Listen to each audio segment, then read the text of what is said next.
But in hell, it'll be totally different. And the smoke of their torment ascended up and up ever and ever. And they have no rest, day or night. Can you imagine being so tired, I want to rest, but you can't. The next day, I can't rest. There's no day there, there's no time, but I can't rest. I can't rest. No relenting. Who worship the beast in his image, whosoever receiveth the mark of his name. No rest, day or night. Another contrast the Bible makes is the absence of heat, that which is not pleasant in heaven, whereas in hell there'll be torment, and that'll be heat. They shall hunger no more, neither thirst any more, neither shall the sun light on them, nor any heat. And so there's protection from it there in the presence of God. Exempt from the suffering that we experience here on earth, so heaven will be everything that is comfortable and good and pleasant. Now in contrast, in hell, then shall they say also to them on the left hand, Depart from me, ye cursed, into everlasting fire, prepared for the devil and his angel. Does anyone suppose you're going to find any rest there while burning eternally forever and ever? Everlasting fire can't be put out. Not a very pleasant thought. Another contrast the Bible makes between heaven and hell is there's no tears in heaven versus in hell there's continual weeping and crying and remorse. And I love that song we sing from time to time, No Tears in Heaven, No Tears in Heaven. Won't that be wonderful? In Revelation 21:4, in describing heaven, and God shall wipe away all tears from their eyes. There shall be no more death. There will be neither sorrow. There will be no crying.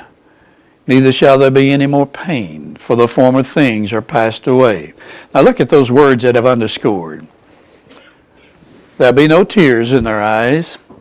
There will be no death. There will be no sorrow. There will be no crying. There will be no pain. Chances are that some of us this morning have already taken some medication for pain, either because you have it or to prevent it. There won't be any of that in heaven. We won't need any Tylenol, no buffering, no anything at all. There won't be any pain. There won't be any crying. There won't be any separation from loved ones where you have to shed tears to see them go. Maybe in this Thanksgiving season you had relatives like we did and you hate to see them go. There won't be any departure. There won't be any crying. There won't be any of that in heaven.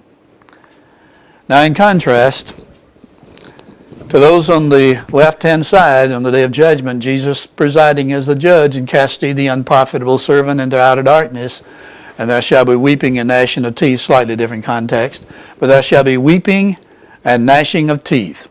I heard the story that came out of Valley Forge with Washington and his forces, and it stuck with me through the years. And it said during that period of time, Washington and his forces, of course, experienced a lot of injuries in the limbs and such like. And gangrene would set in, and so to eliminate that, they'd have to sever the arms or the legs. And so how do you do that without any way to kill the pain? And they said what they would do, they would take a lead bullet and place it between the teeth. And so then they would bite down on the lead to keep from gnashing or grinding their teeth and breaking the teeth off. That gives you an idea of the pain. That's just cutting off a limb. But can you imagine that with no end to it? And there'd be weeping and gnashing of the teeth for all eternity. Why would anyone ever make that choice? Why? Loud expressions of grief, weeping. Have you heard people weep? Remember the impact that has on you? You've gone to funerals and hear people just weeping and wailing. Years ago you used to see it and you'd have to pull people away from the casket. They were just weeping and wailing out loud. Not a pleasant sound, is it? Not at all. Now there's something interesting about heaven and hell. In it, they do have one thing in common. They both last forever. In heaven, and then in hell. In Matthew 25:46, these shall go away into everlasting punishment, but the righteous into life eternal. Now someone may say, what is the difference between the word everlasting and the word eternal? Anybody know any difference? Don't know that there's any difference whatsoever. They just mean there's no end to it. Everlasting. Everything we know has an end to it.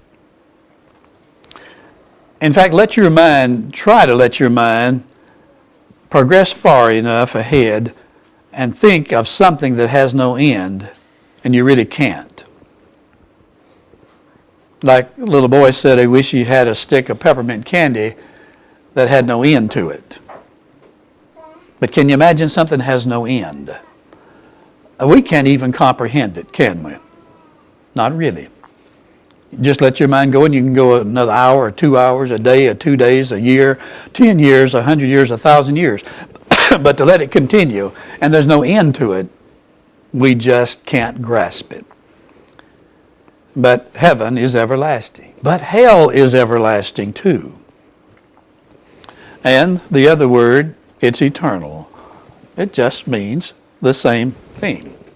I heard this illustration years ago, or read it, that if you took this world, which has a circumference of 25,000 miles, that's the distance around the earth, and you made it a solid steel ball, how long it would take an ant placed on the equator and to walk around this 25,000 miles, how long would it take that ant to wear a path an inch deep? Well, how long would it take that ant to wear a path that was a foot deep? And how long would it take that ant to wear that ball 25,000 mile circumference of steel in two, make two pieces? And you say, who knows? Just can't even imagine it. But I want to assure you that's still not as long as eternity. See how difficult it is to grasp eternal? And to imagine being at a place where there's torment and weeping and gnashing of teeth and fire with no escape and no escape and no way out. That's hell. On the other hand, with heaven you can say exactly the same things, and there's no way all these comforts and wonderful things can be taken away. They're theirs, ours forever. Choice should be so simple, shouldn't it?